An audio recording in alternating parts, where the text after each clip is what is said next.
Hello everyone and welcome to Python CBC world. आज हम लोग सीखेंगे कि फंक्शन को कैसे डिफाइन किया जाता है एंड एक पाइथन प्रोग्राम जिसमें बहुत सारे फंक्शंस डिफाइंड हो उसका स्ट्रक्चर क्या होता है। सबसे पहले हम लोग फंक्शन को डिफाइन करना सीखते हैं। तो हमारा जो स्टैंडर्ड स्टेटमेंट होता है फंक्शन को डिफाइन करने का, वो हमारे पास कुछ ऐसा होता है। वन बाय वन सीखते हैं कि इसमें क्या क्या होता है। सबसे पहले हमारे पास डेफ कीवर्ड होता है। इस कीवर्ड को यूज़ करना बहुत इंपॉर्टेंट है, बिकॉज अगर आप डेफ को यूज़ नहीं करते हैं देन पाइथन इंटरप्रेटर को पता ही नहीं चलता है कि आप यहाँ पे फंक्शन बना रहे हैं, जबकि वो सोचता है कि आप यहाँ पे एक फंक्शन को यूज़ कर रहे हैं। तो वो क्या करता है, वो ऊपर ढूंढने लगता है कि भैया ये फंक्शन कहाँ पे बना था, एंड कॉज उसे नहीं मिलता है तो वो एक एरर दे देता है आपको।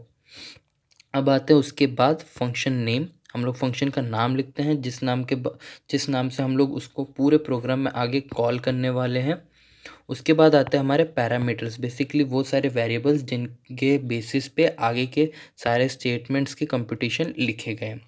यहाँ पे दो सैम्पल फंक्शंस हैं, एक है डेफ सम एक्स वाई, एक है डेफ ग्रीट। इसके अंदर कोई भी पैरेंथेसिस नहीं है, पैरामीटर्स नहीं है, बट एंड इसमें दो पैरामीटर्स है।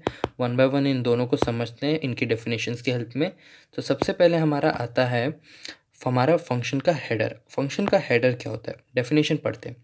The first line of the function definition begins with keyword def and ends with a colon specifying the name of the function and its parameters। क्या मतलब हो, जो हमारा ये पहला लाइन है, इतना सा पार्ट, एंड यहाँ पे इस केस में इतना, इसमें सबसे पहले तो हमारा डेफ कीवर्ड होगा।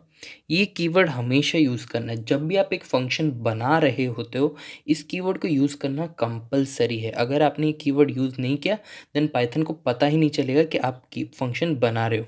उसके बाद एक फंक्शन का नाम लिखते हो, उसके नेसेसरी पैरामीटर्स लिखते हो। जैसे कि यहाँ पे हमारे पैरामीटर्स है एक्स एंड वाई, जबकि यहाँ पे हमारे कोई भी पैरामीटर नहीं है। हम उसके बाद पैरामीटर्स देते हैं, उसके बाद हम लोग कोलोन देते हैं। कोलोन देना भी बहुत ज़रूरी है, इससे ही हमारा फंक्शन हेडर ख़त्म होता है। अब उसके बाद हम लोग देखते हैं, उसके बाद हमारा आता है पैरामीटर। पैरामीटर क्या है भाई, डेफिनेशन पढ़ते हैं।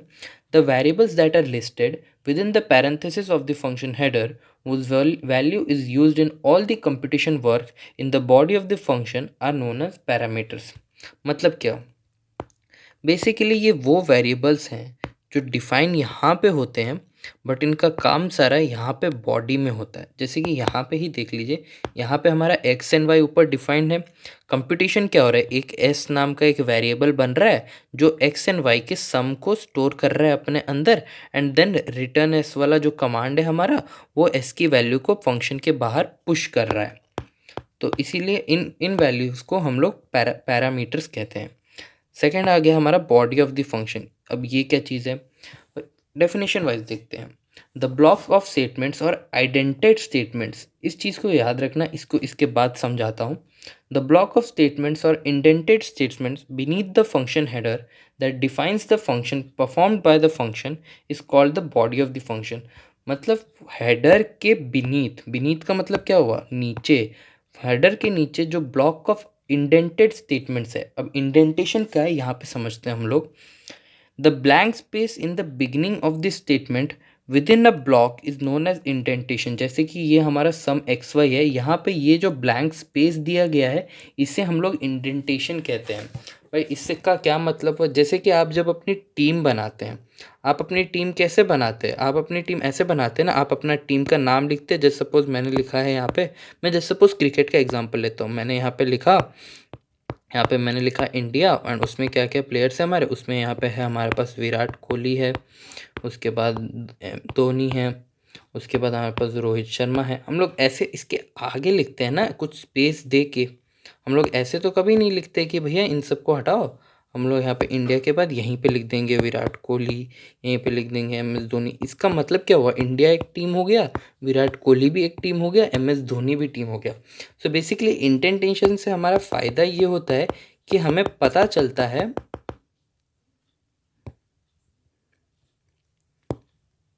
इंडेंटेशन से हमारा फ़ायदा ये होता है कि हमें पता चलता है कि ये सारे जो स्टेटमेंट्स है ये सब फंक्शन के अंदर है, ना कि फंक्शन के साथ है।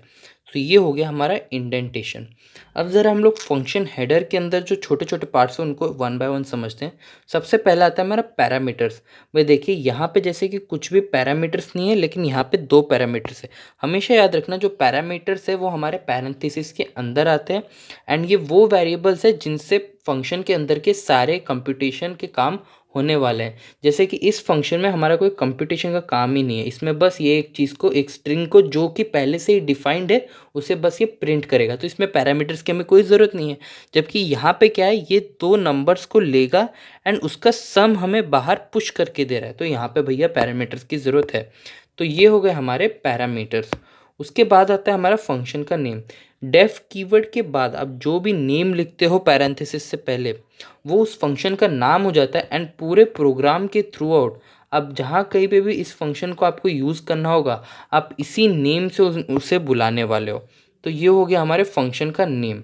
एंड लास्ट में आता है हमारा डेफ कीवर्ड। डेफ कीवर्ड को मैं बहुत ही बार एक्सप्लेन कर चुका हूँ, बहुत इंपॉर्टेंट भी है, बिकॉज अगर आपने ये कीवर्ड अगर आपने यूज़ नहीं किया देन आपका फंक्शन बनेगा ही नहीं। अब आ जाते हैं हम लोग structure of a Python program पे। Structure of a Python program से आप क्या समझते हो? जैसे कि मैंने यहाँ पे ये एक सिंपल कैलकुलेटर का प्रोग्राम है। सिंपल कैलकुलेटर भैया क्या है? सिंपल कैलकुलेटर है एडिशन, सब्ट्रैक्शन, मल्टीप्लिकेशन, डिवीजन। बस चार चार ऑपरेशंस हैं इस सिंपल कैलकुलेटर में। तो भैया इसमें कहना क्या चाहते हो? देखो, हमारा सिंपल कैलकुलेटर का जो टॉप लेवल कमांड्स है, बेसिकली पूरा प्रोग्रामिंग यहाँ से शुरू होता है। देखिए मैंने यहाँ पे लिखा भी है even now the top level statements. But ये सारे चीज़ें फिर है क्या? ये सारे बेसिकली हमारे सारे फंक्शंस हैं। अब देखो मैंने किया क्या है। सबसे पहले मैंने यहाँ पे एक फंक्शन बना लिया एडिशन के लिए, फिर मैंने एक बना लिया सब्ट्रैक्शन के लिए, फिर मैंने बना लिया एक मल्टीप्लिकेशन के लिए, फिर मैंने बना लिया डिवीजन के लिए। ये मेरे सारे बन गए फंक्शंस। इसके बाद क्या होगा, मैंने एक बनाया सिंपल कैलकुलेटर नाम का फंक्शन। उसके पैरामीटर्स में कुछ भी नहीं दिया, बस मैंने ये फंक्शन बनाया बस इस काम के लिए कि जब मैं इस फंक्शन को बुलाऊं तब उसका मतलब है कि भैया सिंपल कैलकुलेटर तुम इधर आओ, अब हमें तुम्हारी ज़रूरत है। तो अब क्या होगा, अब सिंपल कैलकुलेटर को जैसे हमने बुलाया तो वो पहले यूज़र से दो इनपुट मांगेगा जिसे वो n1 एंड n2 में स्टोर करेगा।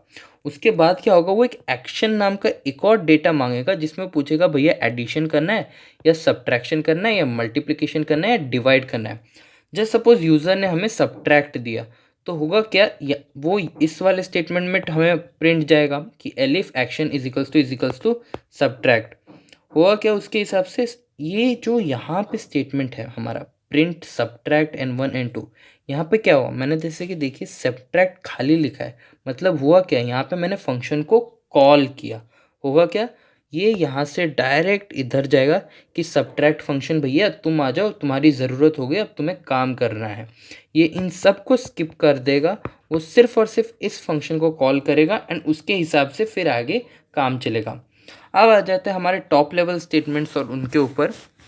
अब यहाँ पे थोड़ा सा डेफिनेशन हमें देखना है कि ये जो हमारा पाइथन है ना, वो इन टॉप लेवल स्टेटमेंट्स को एक वेरिएबल में स्टोर करता है जिसका नाम है underscore underscore main underscore underscore.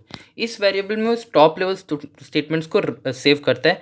And ये जो मेन नेम है इसको ये नेम स्टेटमेंट के एक वेरिएबल में स्टोर करता है। आपको मतलब समझ नहीं है, मैं आपको एक आउटपुट के थ्रू समझता हूँ। अगर आप लोग प्रिंट नेम करोगे, अगर आपने प्रिंट नेम किया देन ये आपका आउटपुट में मेन दिखाएगा, एंड अगर आप प्रिंट मेन करोगे देन ये आपके टॉप लेवल कमांड्स को रन कर देगा। अब हमने ये सिंपल कैलकुलेटर अगर बनाया ही है, इसके हम लोग सारे आउटपुट्स देख लेते हैं। जैसे कि मैंने 1 और 2 दिया, उसके बाद मैंने लिखा एडिशन तो उसने आउटपुट दे दिया हमारे 3। अगर मैंने 3 और 4 दिया एंड मैंने लिख दिया सब्ट्रैक्ट तो उसने आउटपुट दे दिया -1। अगर मैंने 5 एंड 6 लिखा है ना, एक्शन दे दिया मैंने मल्टीप्लाई तो उसने दे दिया 30। अगर 7 एंड 8 दिया एंड मैंने दे दिया डिवाइड तो उसने दे दिया 0.875। अगर मैंने 9 एंड 10 दिया एंड मैंने लिख दिया पावर, जो कि हमारा सिंपल कैलकुलेटर का काम ही नहीं है, तब क्या होगा, देखिए मैंने यहाँ पे एल्स स्टेटमेंट में क्या लिखा है, else print invalid action input. तो यहाँ पे हमारा आउटपुट क्या है, इनवैलिड एक्शन इनपुट। सो इतना था आज के लिए। इसके बाद हम लोग पढ़ेंगे flow of execution of commands and उसके आगे के बाकी के बचे टॉपिक्स। अगर वीडियो पसंद आई है तो लाइक कीजिएगा, शेयर कीजिएगा, सब्सक्राइब कीजिएगा। तब तक के लिए thank you, keep watching, keep studying, से सेफ।